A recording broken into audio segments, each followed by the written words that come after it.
বন্ধুরা, শুভ সকাল সবাইকে। কেমন আছে তোমরা সবাই? আশা করছি ভালো আছে, আমরাও খুব ভালো আছি। তো এখন বাজে 9:30। আজকে অনেক লেট করে ঘুম থেকে উঠেছি, আর একটু আগে আমার বর চলে গেল দোকানে। তো আজকে শনিবার, সকাল থেকে কি করি না করি সারাদিনের ব্লগ ভিডিও শেয়ার করব তোমাদের কাছে। তো সকালবেলা চা মুড়ি খেয়েছি, আর আমার বর চলে গেল দোকানে। এখন হচ্ছে আমি আমার দোকান খুলবো। তার আগে আজকে যেহেতু শনিবার, ঘর দুয়ার মুছে নিব, তারপর তো চলো এখন আপাতত দোকান খুলি। আবারও চলে আসলাম সাদামাটা ব্লগ ভিডিও নিয়ে তোমাদের কাছে। আসলে প্রায় ভাবি যে ডেইলি দেবো, কিন্তু না, আমার দ্বারা এটি হচ্ছিল না। তো আবারও শুরু করলাম, দেখি কতদিন টেনে নিয়ে যেতে পারি। তোমরা ভালোবাসা দিলে অবশ্যই শেয়ার করার চেষ্টা করবো প্রত্যেক দিন। তো এখন দেখো, ঝড় একদম পরিষ্কার করে ঝাড় দিয়ে দিলাম দোকান ঘর। সকালটা এত তাড়াতাড়ি কেটে যায়, এখন নিজের ঘরও পরিষ্কার করিনি এখনও পর্যন্ত। এই যে আসলে কি বলো তো, আমি তো আগেই উঠি, একদম স্নান দান করে ওইদিকে রান্নায় বসিয়ে দিই আগে। আমার বর আর কি অনেকক্ষণ বিছানায় শুয়ে থাকে মোবাইল টিপে। তো ততক্ষণ ওর জন্য আর অপেক্ষা না করে আমি আমার কাজে লেগে পড়ি। ও একদম দোকান যাওয়ার পর তারপর আমি এইদিকে আর কি সব কাজ করে তারপর কিন্তু লাস্টের দিকে বিছানায় আসি। না, যতক্ষণ না গোছাবে ঘর কিন্তু একদম অগোছালো, একদম অপরিষ্কার মনে হবে। বিছানা গোছানোর পর ঘরের একদম সুন্দর একটা লুক চলে আসে। আমাদের বেডরুমটা তো ওইদিকে গুছিয়ে চলে আসলাম মোটামুটি। তো এখন আসলাম রান্নাঘরে, যেই ঘরে আগে ছিলাম। এই যে এটা এখন মোছামুছি করব। শনিবার বললামই মোছামুছি করি, শনি মঙ্গলবার দুদিন নিরামিষ পুজো দেই বাড়িতে। তো এইদিকে দেখো উনুনটার কি অবস্থা করেছিল আগের দিন বর রান্না করতে গিয়ে। তো মাটির ঘর কিন্তু মুছলেই ভালো লাগে দেখো। আর এখন হচ্ছে তোই মুছি ভালো করে, দুদিন পর পর এই কেঁচোর উৎপাতে একদম গোটা ঘর কেমন জানি মাটি উবড়ে উবড়ে থাকে, আর একদম বাজে লাগে। এই দুটি দিন শনিবার মঙ্গলবার সারাদিন আমার একদম ইসেতে কেটে যায়, মানে ব্যস্ততায় কেটে যায়। সকালবেলা উঠো, মোছো, ঝাড় দাও, পরিষ্কার করো, এগুলোতে তাড়াতাড়ি করে মোছামুছি কমপ্লিট করে এখন আসলাম এইদিকে। ভালো করে এগুলো একদম ঝাড় মোছা কমপ্লিট করে স্নান করে চলে আসলাম। ফুল তুলতে গিয়েছিলাম আমাদের মানে বাড়ির পাশে গাছগুলোতে একটাতেও ফুল ছিল না, তাই একটু বর্মাদের বাড়িতে গিয়েছিলাম। ফুল, এই যে ফুল নিয়ে আসলাম। যে বন্ধুরা, ফুল নিয়ে আসলাম, আর দেখো শাড়ি পরে নিয়েছি আজকে।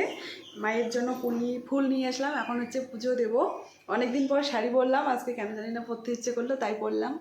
তো চলো আমি তাড়াতাড়ি করে এখন পুজো দিয়ে দেবো। যে দেখো কত সুন্দর ফুল পেয়েছি। একটা সত্যি কথা বলতে, মানে রান্নার আমার যতটা না সময় লাগে, কেন জানি না মনে হয় পুজো দিতে আমার অনেক সময় লাগে, অনেক কিছু করতে হয়। সত্যি কথা বলতে কিন্তু ভালো লাগে, পুজো দেওয়ার পর মন প্রাণ শান্তি হয়। একদিন যদি ভালো করে পুজো দিতে পারি না, মানে সারা দিনটা যেন আমার ভালোভাবে কাটেই না, মানে এটাই হচ্ছে ব্যাপার।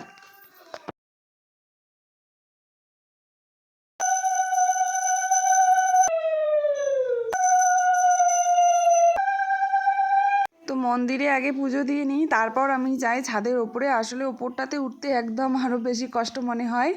তো কিছু করার নেই, যেহেতু আমি তুলসী মন্দির একদম ছাদের উপরেই রেখেছি, আমাদের বাড়িতে একদম জায়গা নেই জন্য কিছু করার নেই। তো এখানে আমার পুজো দেওয়া কমপ্লিট। চলো এখন যাওয়া যাক উপরের দিকে। মানে আমার মন্দিরে পুজো দেওয়া কমপ্লিট, এখন যাব উপরে ছাদের দিকে।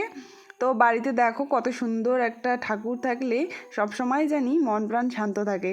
তো চলে আসলাম বকবক করতে করতে উপরে। তো দেখো এখানে আমার তুলসী মন্দির আছে উপরে।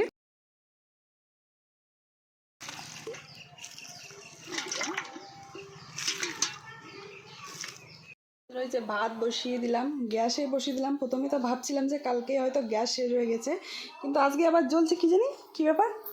আর এইদিকে বাইরে আমি উনুনটা আজকে মানে মুছলাম। সেরকম সবজি বানানোর সময় হয়নি। এই যে দেখো আমি একটু ঘরে আসলাম, চুলগুলো একটু ছাড়িয়ে নিচ্ছি, জট ছাড়িয়ে নিচ্ছি। এত জট হয় কি বলবো, এই লম্বা চুলের যত জ্বালা। তো এই করতে করতে আমার বর চলে আসবে, তখনও আমার সবজি হয়নি। সবজি বানাতে চেয়েছিলাম কিন্তু আর সময় হয়নি। তো আজকে অনেকদিন পর শাড়ি পরলাম, তাই একটু মোটা করে সিঁদুর পরলাম। আর দেখো আমাকে কেমন লাগছে, অনেকদিন পর এরকম করে একদম সাজুগুজু করলাম। দেখো টিপ পরেছি, সিঁদুর দিয়েছি। আর এমনিতে আমি প্রত্যেক দিন ডেইলি আর কি বাড়িতে নাইটি পরি। তো শাড়ি পরলে সত্যি একটা অন্যরকম বউ বউ ফিলিংস আসে। হ্যাঁ, তো দেখো আজকে আমি শাড়ি পরে নিলাম, আর আমার নিজেই নিজেকে ভালো লাগছে। তো ও দোকান থেকে আসার পর দেখি কি বলে। তারা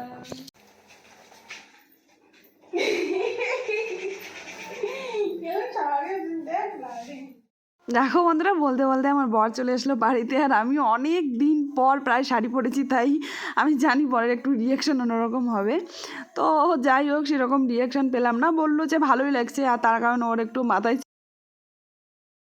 বলো, আজকে আমি অনেকদিন পর শাড়ি পরছি, কেমন দেখা যায়? খুব সুন্দর, খুব সুন্দর।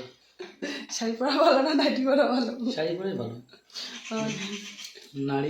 নারীকে শাড়িতেই মানায়। হয়,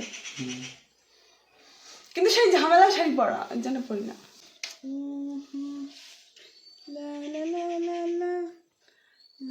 শাকটা আমি বের করলাম রান্না করার জন্য, কিন্তু আমার বরের সময় নাই। গোসাইরহাটে যাবে নিনি, এর জন্য খালি ভাত খাবে, দেখবো কী দিয়ে ভাত খায়। যেখানকার শাক আবার এখানে রাখতে হচ্ছে আমাকে, কিছু করার নেই। এই শাক হচ্ছে টাটকা টাটকাই ভালো লাগে, এই ফ্রিজে রেখে কে খায় রে ভাই, শুটকি মুটকি হয়ে যায়। কালকের কিছু সবজি এসে দেখি ওগুলো দিয়ে। হ্যালো বন্ধুরা, শুভ বিকেল। তো তাড়াহুড়া করে খাওয়া দাওয়া কমপ্লিট করলাম, বর গেল গোসাইরহাটে, আর আমি এখন কাজ নিয়ে বসবো। এই যে ব্লাউজগুলো সেলাই করবো।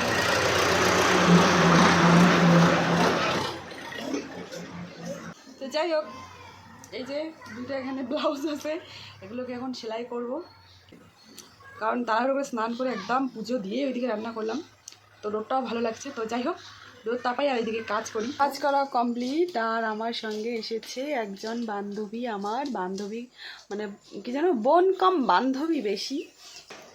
অনেকদিন পর দেখা হয়েছে। বাড়িতেই থাকে না, খালি শাকাই খাই, শাকাই দেখা হয় না। তো অনেক দিন পর আজকে একসঙ্গে বসবো এখন কুটকাচালি করতে, মানে পুরো 1-2 মাসের গল্প। হ্যাঁ, এই যে গোটা বিকালটা ধরে কমপ্লিট করতে লাগবে। তো তোমরা দেখতে থাকো। আপাতত এখন বসে গল্প করছি। এখন বিকেল বাজে কয়টারে? 3:19। 3:19, 3:30 বাজে। তো গল্প করি, তারপর দেখি কি করি। বিকেল সবাইকে, এখন বিকেল বেলা সবাই মিলে আড্ডা দিচ্ছি। এই যে দেখো কত দর্শক, কত বান্ধবীগণ আমার, এই সবাই হাই কর, বেল বাজায়, টাটা। তো চলে এসো তোমরাও আমাদের এখানে আড্ডা দিতে, টাটা। গ্রামে বিকেলের দিকে এইরকম কিন্তু আড্ডা বসে। তো আমি মেনলি সবসময় মেয়েদের সঙ্গেই বেশি মিশি, মানে বোনদের সঙ্গে।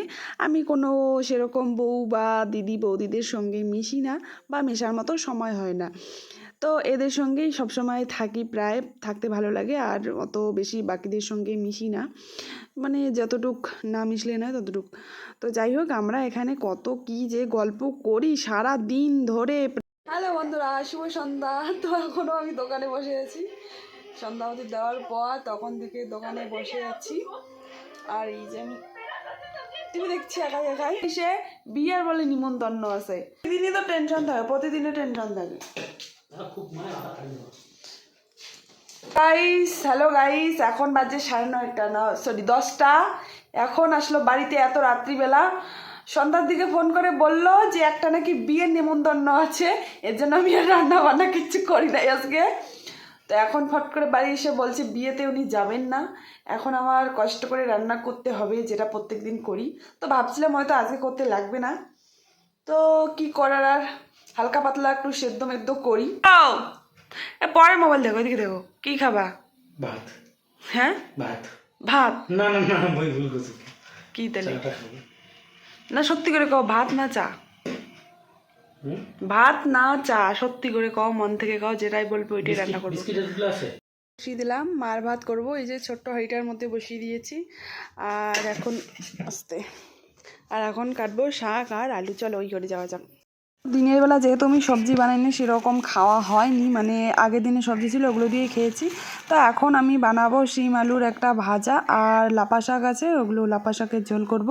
পরের দিন পেলকা খেতে বলেছে বর, আর কি চেয়েছে, তো কালকে আর কি বানাবো, আজকে শাকই বানাই। এখন কিন্তু রাত্রিবেলা ওইদিকে দেখো আমার বর মোবাইল দেখছে শুয়ে শুয়ে, আর আমাকে রান্না করতে হচ্ছে। এটাই হচ্ছে সংসারের নিয়ম। শাকগুলো দেখো কত বড়, এগুলো শাক খেতে ভালো লাগে না, পেলকাই ভালো লাগে।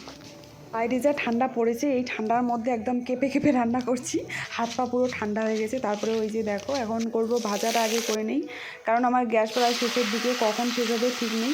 না সরি, ভাজা বলছি কেন, শাকটা আগে করে নিই, কারণ শাক তাড়াতাড়ি হয়ে যায়, ভাজা একটু কিন্তু দেরি হয়। তো এইদিকে দুই দিকে বসিয়ে দিলাম, আবার শাকটা ওইদিকে প্রায় হয়ে গেছে, তো ভাবলাম এইদিকে ভাজাটা বসিয়ে দিই। তো আমার দেখো রান্নাবান্না কমপ্লিট।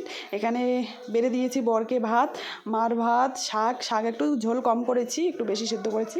তো যাই হোক বন্ধুরা, আজকে গুড নাইট জানিয়ে তোমাদেরকে ভিডিওটা শেষ করছি এখানে। আগামীকাল আবার একটি